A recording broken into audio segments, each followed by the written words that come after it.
Hey there, it's Seb Fry here with another exciting episode of It's a Seb Show. And today I want to talk about that oh so very sexy topic, absorption rate.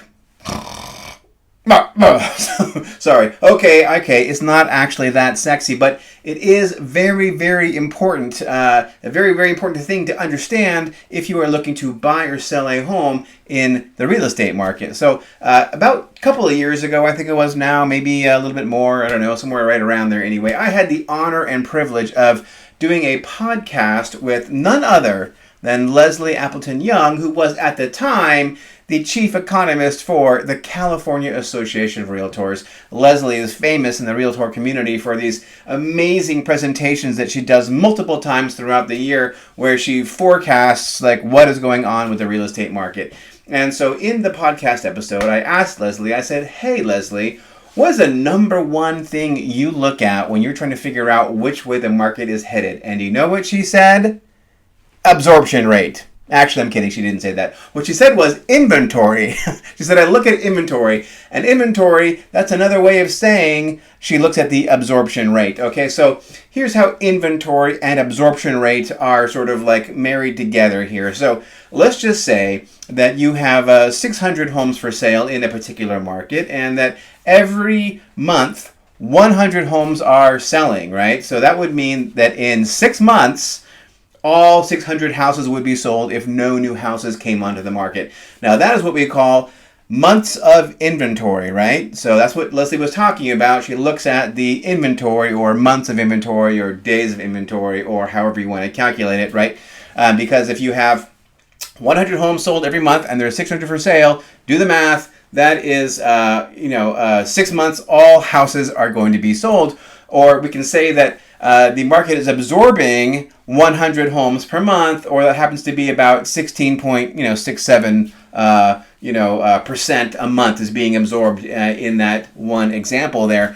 So, listen, realtors and economists and appraisers have long said that a balanced market where there's an equilibrium between buyers and sellers is about 6 months worth of inventory. So if there's a stable 6 months worth of inventory, the economists will tell you, or the bankers, the appraisers, they're going to tell you that the pricing will stay about flat at that point, right? Okay, so when you see the absorption rate get close to 100%, let's just say there's 600 homes for sale and 600 are selling in a month, right? That would be absorption rate of 100%. 100% of homes sell in 1 month, right? So as you get farther down from 100%, like let's just say you get to 1%, if you have a 1% absorption rate, obviously it's going to take 8 years more to have every single home sold, right? So in that kind of environment where the absorption rate is so low, what are you going to see? You're going to see prices dropping down probably fairly significantly like we did back in 2008, 2009, 2010, where there was a glut of highly distressed properties which had to be sold, and there were just too many of them, and they were just flying off the shelves at super low prices because the prices were just crashing down month after month. There was about an 18-month period when the prices just dropped like a rock. It was pretty wild for those of you who were part of it, like I was.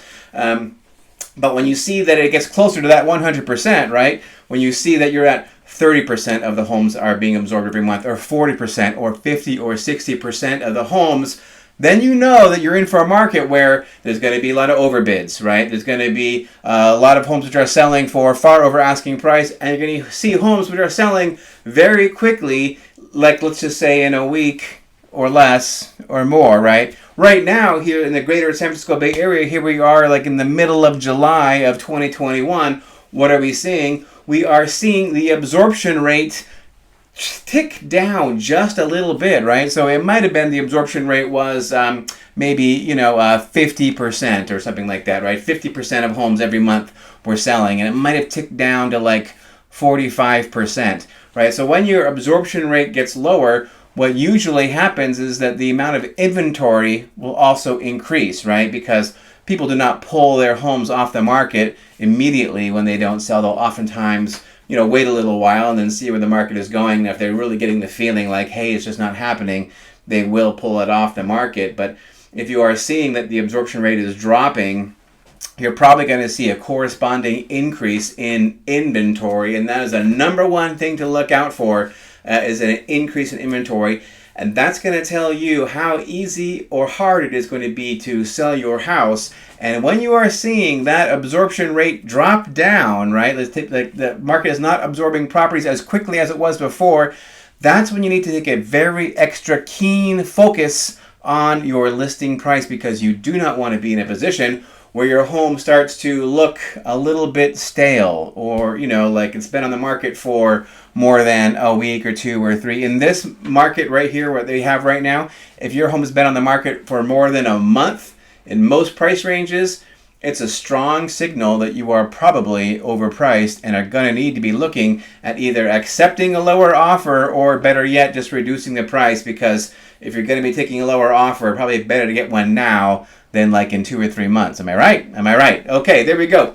Well, that's it. That's all I got for this episode of It's a Seb Show. I hope you have found this to be very informative and really quite a lot of fun. I know that I have. Listen, do me a favor. Would you give me a thumbs up? Would you give me a like if you are like in tune with anything I'm sharing here in this episode? And I would also love it if you would give me a comment. Commenting on this would be spectacular. I would love it. And of course, if you would share this with anybody that you know who is concerned about inventory levels or the absorption rate of homes in their neighborhood, they would probably thank you for it. And hey, there is something that I will thank you for too. If you will go bing and click that subscribe button right there and subscribe to my YouTube channel, that would be epic. Oh man, I would love that. All right, guess what? That's it for this episode of It's a Seb Show.